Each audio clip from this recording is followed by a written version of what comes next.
Hey, buddy. All right, you ready? What are we filming today? Looks like the murder mystery at the ASI office. All right, good. Let's roll.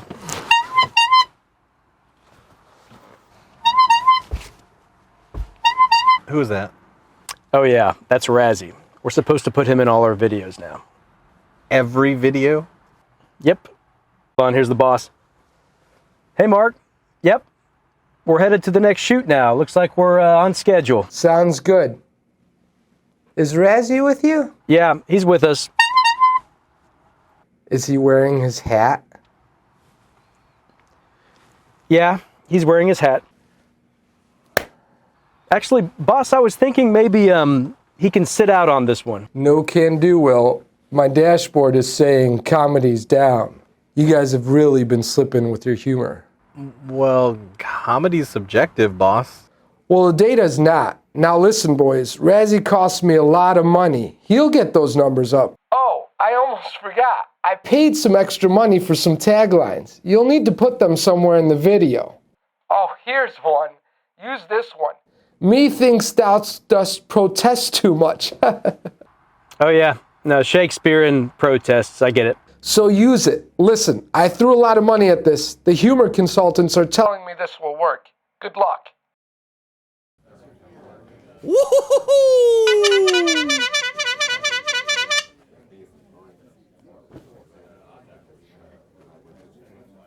This is going to be a disaster. Did someone say disaster?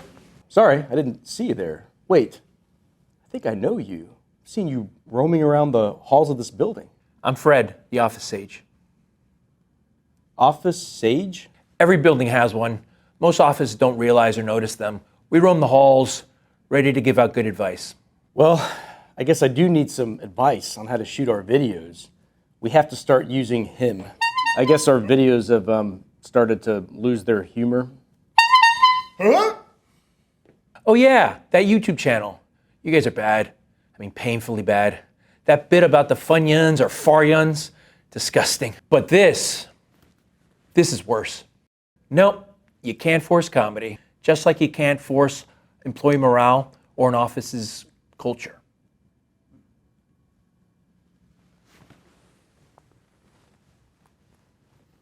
Don't you want to ask me what culture is? Yeah, sorry, Fred. I'm just trying to focus on this video we're trying to shoot. Bro, come on. Let's take a little break for a lesson. Is this a video within a video?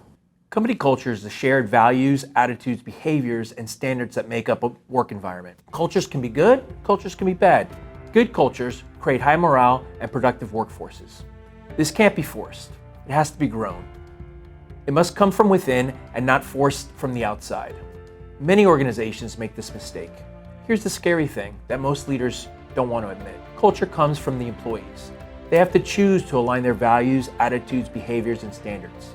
If leadership is good, employees naturally choose to congregate around certain values and attitudes. This is why many contracting offices are having a workforce shortage problem right now. Strong 1102s are leaving or nowhere to be found.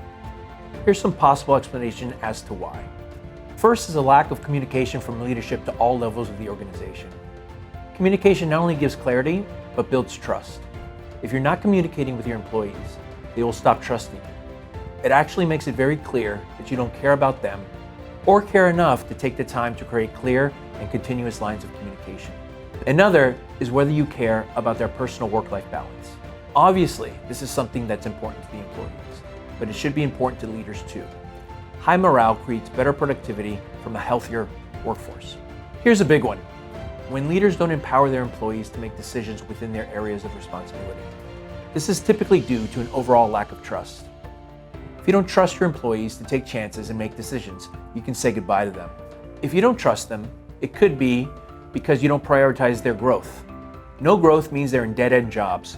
Good luck keeping workers that feel there's no way up or feel there's no room for improvement or growth.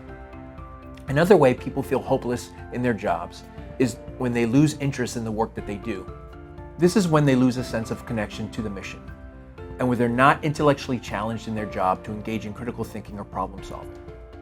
Finally, and this is very bad, when leaders don't shield their teams from bureaucratic nonsense, it becomes their job. This means that that's what they're dealing with 9 to 5 instead of focusing on real work. And instead, try to do some kind of forced morale building exercise like offsites, games, town halls, etc. These can be great, but not if the real issues are ignored. You'll just have a bunch of unhappy people getting together, doing silly exercises, talking about their feelings. It's not helpful, and the facade that you're trying to put up is obvious to everyone but you. Wow, that's harsh. Harsh but true. Kind of like the facade you're trying to build with that ridiculous YouTube channel. Your clown jokes are just not cutting it. Everyone knows you're not funny.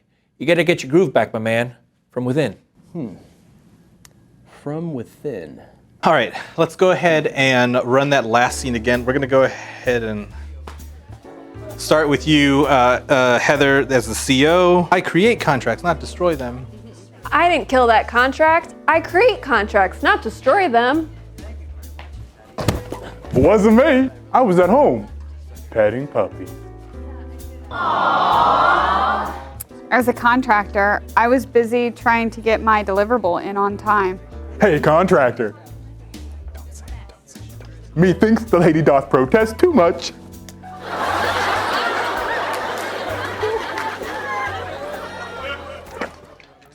This is terrible. All right, wise instructor Fred. How do I turn this around?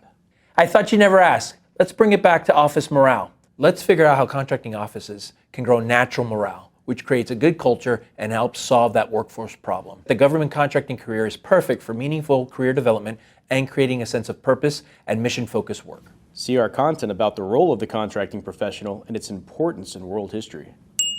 Bro, stop plugging the YouTube channel and focus. If you set clear lines of communication, let them know your direction, help everyone achieve a positive work-life balance, trust your staff to make decisions, help them grow so you trust them more and more, and stimulate interest and passion in their jobs, you'll start to get high-level output from a staff that wants to stay.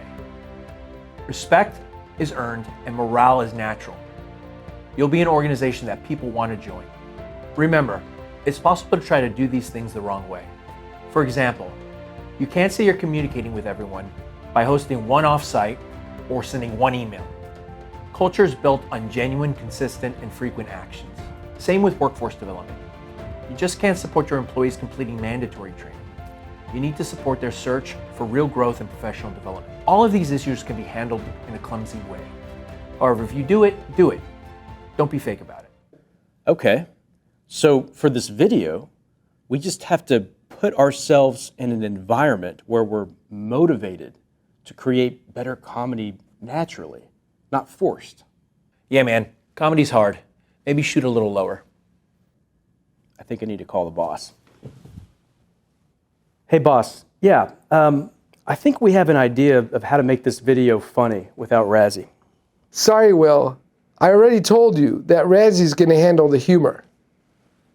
Mark, what are you doing back in my office? I was just filling in and trying to make the ASI education videos funnier. Out. All right, guys, we can get out of this rut. Get you back to what you do best, making terrible, cringeworthy government contracting jokes. You can't get that from the outside. It must come from within you. Now sit in a circle, reach deep inside your minds.